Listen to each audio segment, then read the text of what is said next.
दीपक आचार्य हमारे साथ मौजूद हैं। डॉक्टर आचार्य, ऐसे में आपसे मैं जानना चाहूंगा, क्या आप इस बात से सहमत हैं कि अगर पहली वेव से कंपेयर किया जाए तो दूसरी वेव में संक्रमण बहुत ज्यादा तेजी से फैल रहा है लेकिन उतना फेटल नहीं है? बहुत सारे विशेषज्ञ ये राय दे रहे हैं, क्या इससे इत्तेफाक रखते हैं आप?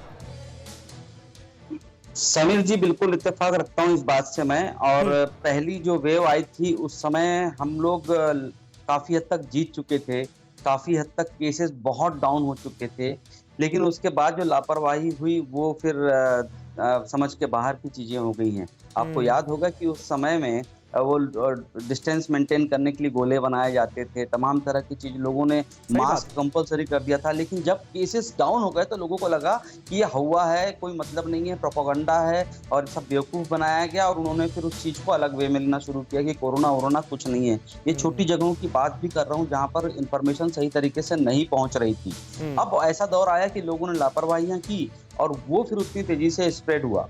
दूसरी बात यह है कि उस दौर का जो वायरस था उसने अपने आप को काफी सारा चेंज कर लिया, बहुत सारे वेरिएंट्स आ गए, म्यूटेशन हो गया उनके अंदर में, और उसके बाद में उतना आक्रामक हो गया वो। तो अब की स्थिति में जो वायरस है उसने बहुत अच्छे से समझ लिया इस बात को कि मैं किस तरह से अटैक करूंगा और किस तरह से डिफेंड करने वाले हैं। तो बेसिकली ये गेम हो रहा है, एक के बाद एक दूसरे के कोर्ट में बॉल जाती है, वो वायरस के साथ में आपकी फाइट और वो आपके साथ में स्ट्रगल कर रहा है इस समय।